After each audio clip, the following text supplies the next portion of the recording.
Let's head back to the voicemail of Truth and Reason.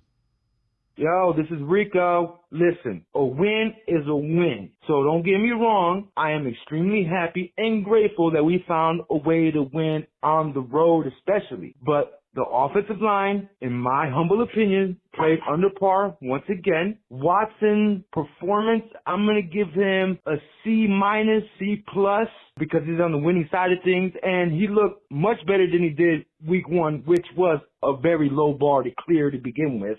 Shout out to the defense for saving this team. Last season on the road, they were getting smoked every game, giving up 30-plus points per game. Today, they played pretty well. And to be honest, they played pretty well last week too. Like I said, I'm happy with the win. We're not going to remember that we barely won in week 2. All we're going to see is the overall record by the end of the season.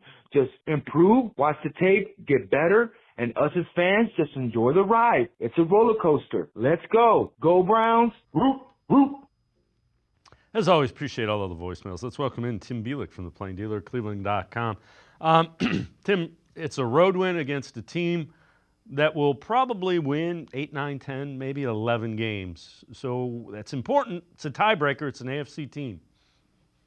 Yeah, and any road win you can get in the NFL is a good one, especially considering the Browns have to go on a pretty long road trip after this upcoming game against the Giants. They got to go to Vegas, they got to go to DC, and they got to go to Philadelphia 3 weeks in a row. So any road win you can get in the NFL is a good one. And the biggest takeaway, going back to what Rico was talking about, the defense on the road looked like the defense that we saw at home for the better part of last season.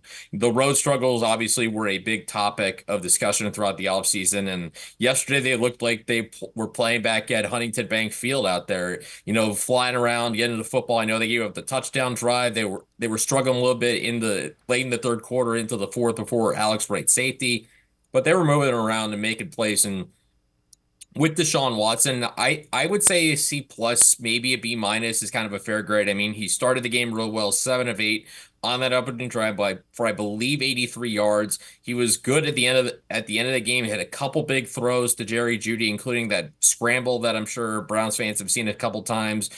But the middle of the game was a little concerning. They kind of bogged down, and I think that's kind of what allowed Jacksonville to get back in the game. But it was good enough of a performance from the quarterback to get the win, especially with how the defense was playing.